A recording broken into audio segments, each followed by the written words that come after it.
Om Swastiastu.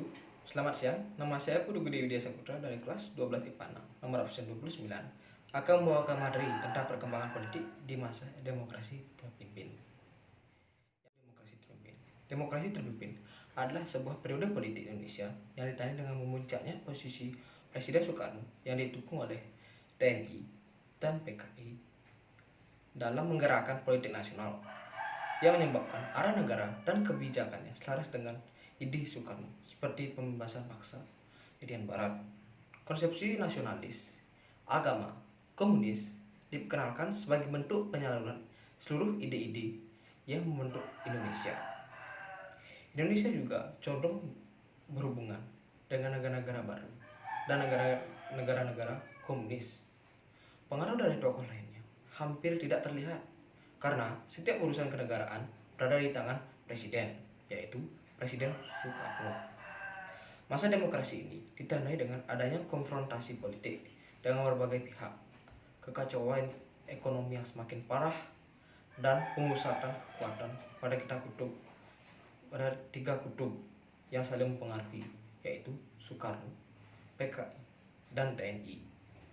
Periode demokrasi terpimpin ini dimulai sejak dikeluarkannya Dekret Presiden 5 Juli 1959 yang berakhir dengan berpindahnya tampuk kekuasaan kepada Soeharto yang menandai dimulainya Orde Baru pada tahun 1967.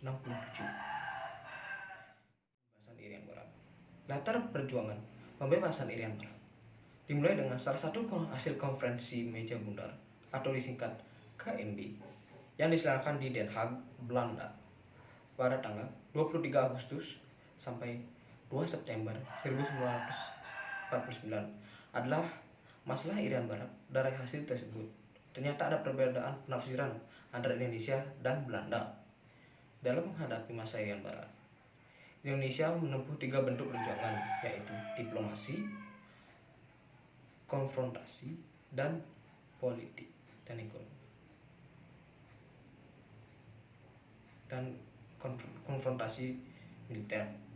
Dalam menanggapi usaha Indonesia tersebut, Belanda meyakinkan bahwa masalah Irian Barat adalah masalah bilateral antara Indonesia dan Belanda. Pernyataan Belanda tersebut mendapat dukungan dari negara-negara Eropa Barat, terutama sesama anggota NATO. Akibatnya, resolusi pengembalian Irian Barat gagal. Pada tanggal 19 Desember 1961, Presiden Soekarno mengumumkan Rekomando Rakyat. Peristiwa ini tidak menandai dimulainya konfrontasi militer terhadap Belanda. Pada tanggal 11 Januari 1962, untuk melaksanakan Rikora, Presiden Soekarno membentuk Komando Mandala Pembebasan Irian Barat yang berkedudukan di Makassar. Sebelumnya, Komando Mandala melakukan operasi terlebih dahulu dilakukan ke Irian Barat. Pada tanggal 15 Januari 1962, terjadi pertempuran di Laut Aru.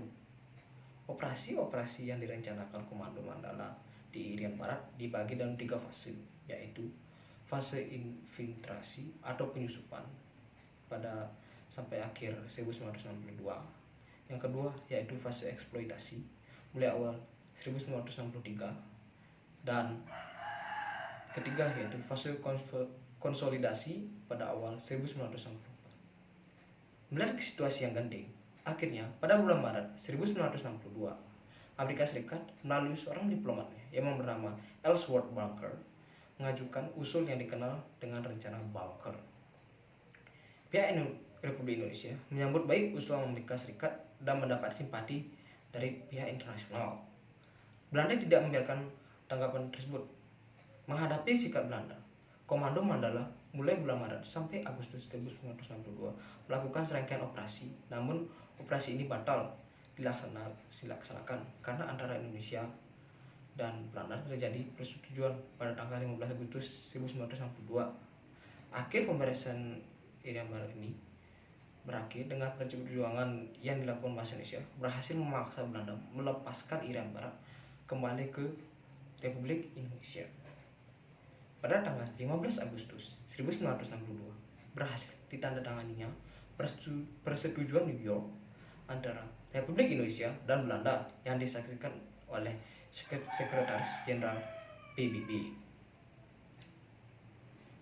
Pada tahun 1969, sesuai dengan perjanjian New York, pemerintah Republik Indonesia mengadakan penentuan pendapat rakyat atau PPRA. Melalui PPRA tersebut, rakyat diberi kesempatan untuk memilih tetap bergabung dengan Republik Indonesia atau merdeka. Hasilnya, Dewan Musyawarah PPRA memutuskan tetap bergabung dengan Republik Indonesia. Yang ketiga, yaitu perkembangan ekonomi pada masa demokrasi terpimpin. Pada masa demokrasi terpimpin ini, keadaan ekonomi dan keuangan Indonesia mengalami masa yang suram. Untuk menanggulangi keadaan tersebut, pemerintah mengeluarkan kebijakan dan ekonomi keuangan. Yang pertama, yaitu pembentukan Badan Perencanaan Pembangunan Nasional atau Bappenas. Untuk melaksanakan pembangunan ekonomi di bawah Kabinet Karya, dibentuk Dewan Perancang Nasional atau Depernas pada tanggal 15 Agustus 1959. Tugas Depernas itu adalah menyiapkan rancangan undang-undang pembangunan nasional dan menilai penyelenggaraan pembangunan. Pada tahun 1963, Depernas diganti namanya menjadi Badan Perencanaan Pembangunan Nasional atau Bappenas yang dipimpin oleh Presiden Soekarno. Tugas Bappenas ini ada sebagai berikut. Yang pertama, yaitu menyusun rencana pembangunan jangka panjang dan jangka pendek. Yang kedua, yaitu menguasai pelaksanaan pembangunan. Yang ketiga, menilai hasil kerja mandataris MPRS. Yang kedua, yaitu penurunan nilai uang atau devaluasi. Tujuan dilakukan devaluasi adalah membentuk inflasi yang tetap tinggi, mengurangi jumlah uang yang beredar di masyarakat, dan meningkatkan nilai rupiah sehingga rakyat kecil tidak dirugikan. Untuk membentuk inflasi ini dan mengurangi jumlah yang beredar, pada tanggal 25 Agustus 1959, pemerintah mengumumkan penurunan nilai uang atau devaluasi. Namun usaha pemerintah tersebut tidak mampu mengatasi kemerosotan ekonomi, terutama di bidang moneter. Yang ketiga, yaitu deklarasi ekonomi atau DEKON.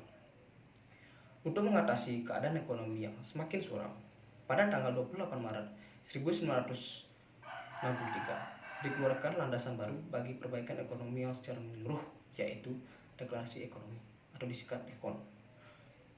Tujuan dibentuknya DEKON adalah menciptakan ekonomi yang bersifat nasional, demokratis, bebas dari sisa-sisa imperialisme untuk mencapai tahap ekonomi sosial Indonesia dengan cara terpimpin. Namun, langkah-langkah yang dilakukan oleh pemerintah untuk memperbaiki ekonomi tersebut mengalami kegagalan. Berikutlah faktor penyebabnya. Yang pertama, yaitu penanganan masalah ekonomi yang tidak rasional.